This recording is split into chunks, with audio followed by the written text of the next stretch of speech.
हर हर महादेव।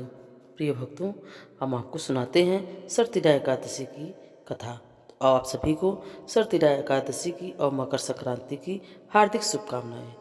हम आपके जीवन का उद्धार करने वाली पवित्र सरतिला एकादशी की व्रत कथा का श्रवण कराने के लिए लेकर चलते हैं महाभारत युग की ओर, जहाँ पर महाभारत युधिष्ठिर के धर्म महल में आज एक विशेष दिव्यता का अनुभव हो रहा था। महल के भव में ऋषि मुनि, पांडव और गंधर्वगण एकत्रित थे। चारों ओर मंत्रों उच्चार, शंख ध्वनि का पावन संगीत गूंज रहा था। महाराज युधिष्ठिर ने अपने सिंहासन पर विराजमान थे, लेकिन उनके मन में एक गहन जिज्ञासा ने स्थान ले लिया था। धर्म और सत्य के प्रतीक महाराज युधिष्ठिर ने अपने धर्म सभा में सभी से कहा, धर्म की महिमा को समझाने का मार्ग भक्ति और ज्ञान के बिना अधूरा है। इस धर्मराज के महल में आज मेरी आत्मा एक प्रश्न से व्याकुल है, जिसे केवल केवल भगवान श्री कृष्ण ही सुलझा सकते हैं।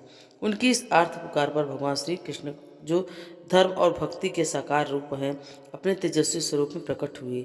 उनके आगमन से महल का हर कोना प्रकाशमान हो गया। उनके चरण कमलों की छाया से ऐसा प्रतीत होता था मानो धर्मराज के महल को स्वयं ब्रह्मांड का आशीर्वाद प्राप्त हो गया हो। महाराज युधिष्ठिर ने श्रद्धापूर्वक श्री कृष्ण का स्वागत किया और उनके चरणों में शीश झुकाया और फिर अपनी जिज्ञासा प्रकट करते हुए पूछा, हे प्रभु, कृपया हमें सरतिला एकादशी के महत्व और उनके व्रत की महिमा का ज्ञान कराएं। इस प्रकार महाराज युधिष्ठिर की धर्म महल से शुरू होती है वह दिव्य कथा, जो सरतिला एकादशी की महिमा और आत्मा को शुद्ध करने के मार्ग को प्रकट करती है। आइए हम सभी इस अद्भुत कथा का श्रवण करें।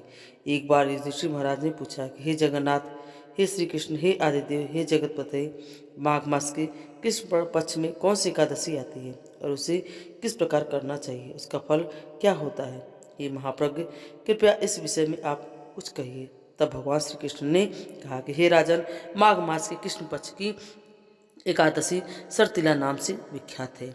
सब पापों को हरण करने वाली एकादशी की कथा मुनिश्रेष्ठ पुलस्त ने दाल मुनि को कही थी। वह कथा तुम भी सुनो। एक बार दाल मुनि ने पूछा कि हे मुनिवर, मृत्यु लोक में रहने वाला हर जीव पाप कर्म में रत है।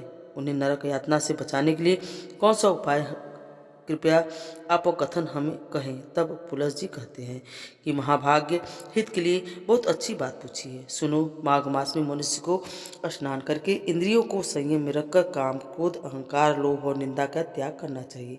देवाधिदेव भगवान का स्मरण करते हुए पानी से पैरों को धोकर भूमि पर गिरा हुआ गाय का गोबर इकट्ठा करके उसमें तिल और कपास मिलाकर 108 पिंड बनानी चाहिए।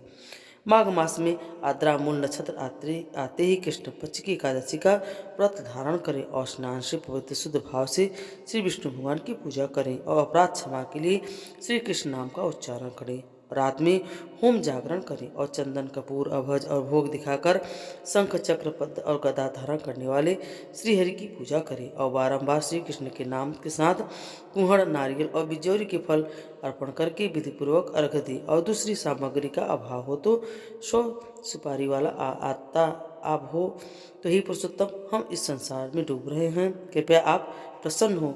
हे विश्व भावन, आपको हमारा वंदन है। हे कमल नयन, हम आपको प्रणाम करते हैं।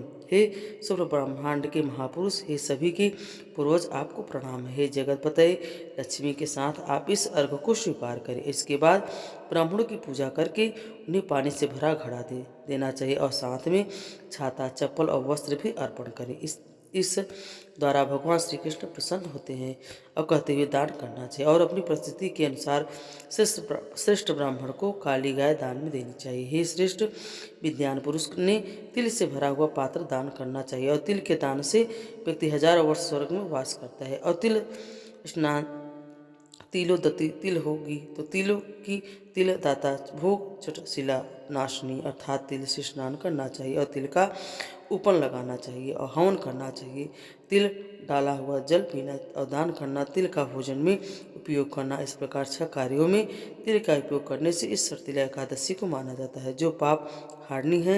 एक बार सरतिला एकादशी की महिमा सुनने से देवर्षि नारद भगवान श्री कृष्ण के पास आए। तब भगवान श्री कृष्ण ने कहा कि हे ब्राह्मण, श्री ब्रह्मचार्य का पालन करते हुए और भगवान की आराधना करनी थी। अनेक प्रकार की तपस्या हो के कारण वह बहुत ही दुर्बल हो गई थी और उसने बहुत दान दिए, परंतु उन्हें ब्राह्मण और देवताओं को अन्नदान नहीं किया था। अनेक प्रकार के व्रत और तपस्या करने से वह शुद्ध हो गई थी, परंतु भूखे लोगों को उसने कभी अन्नदान नहीं किया था।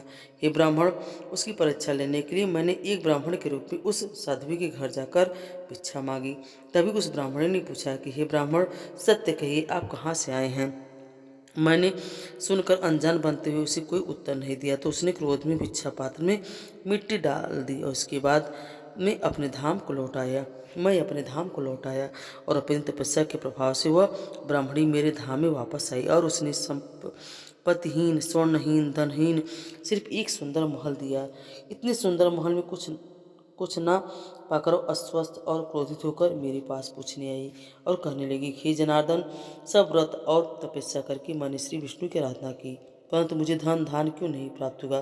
तब मैंने कहा, हे साध्वी, तुम भौतिक विश्व से यहाँ आई हो, अब तुम अपने घर लौट जाओ और तुम्हें देखने देवताओं की पत्नियां आएंगी। उन्हें सरतिला एकादशी की महिमा पूछकर पूरा सुनने के बाद ही दरवाजा खोलना, अन्यथा नहीं। यह सुनकर ब्राह्मणी घर वापस आई और एक बार ब्राह्मणी दरवाजा बंद करके अंदर बैठी हुई थी। तब देवपत्नियां वहां पर आकर कहने लगी, हे सुंदरी, हे ब्राह्मणी, हम तुम्हारे दर्शन करने आए हैं, कृपया दरवाजा खोलो। तब ब्राह्मणी ने कहा, आपको मुझे देखने की इच्छा है तो कृपया सरतिला एकादशी की महिमा का वर्णन करें, तभी मैं दरवाजा खोलूंगी।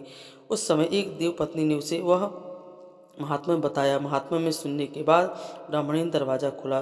देव पत्नियां उसके दर्शन से बहुत प्रसन्न हुई और फिर देव पत्नियों ने कहे अनुसार ब्राह्मणी से सरतिला एकादशी का व्रत किया, जिसके प्रभाव से उसे धन धान्य तेज सौंदर्य प्राप्त हुआ। धन धान संपादन करने से लोभ दृष्टि से यह व्रत कभी नहीं करना चाहिए। इस व्रत के पालन से अपने आप का गरीबी दुर्भाग्य नष्ट हो जाता है।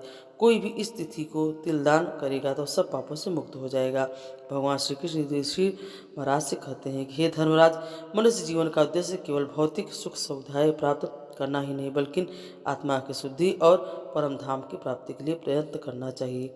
ये सरतिला एकादशी इसी मार्ग पर चलने का अवसर प्रदान करती है। इस दिन तिल का महत्व असीम है। भगवान ने यह भी बताया कि तिल का उपयोग केवल एक पदार्थ के जीवन में नहीं, बल्कि जीवन की शुद्धि के लिए प्रतीक के रूप में किया जाता है। यह पवित्र दिन हमें सिखाता है कि हमें अपने भोग विलास को त्याग कर दान, तप और भक्ति के माध्यम से आत्मिक उत्थान करें। युधिष्ठिर महाराज और वहाँ उपस्थित सभी लोगों ने भगवान की इस गहन शिक्षा को कथा को बड़े मनोयोग से सुना और चारों ओर केवल भक्ति और श्रद्धा का माहौल था। ऐसा प्रतीक हो रहा था कि भगवान के वचनों से वहाँ उपस्थित सभी की आत्माएं शुद्ध और पवित्र हो रही थी। इस प्रकार सरतिला एकादशी की महिमा, उसके महत्व को समझाते हुए भगवान ने सभी को धर्म और भक्ति का मार्ग प्रस्तुत किया और सभी मिलकर प्रेम से बोले, श्री बांके बिहारी लाल की जय, विष्णु भगवान लक्ष्मी नारायण भगवान की जय। राधे राधे।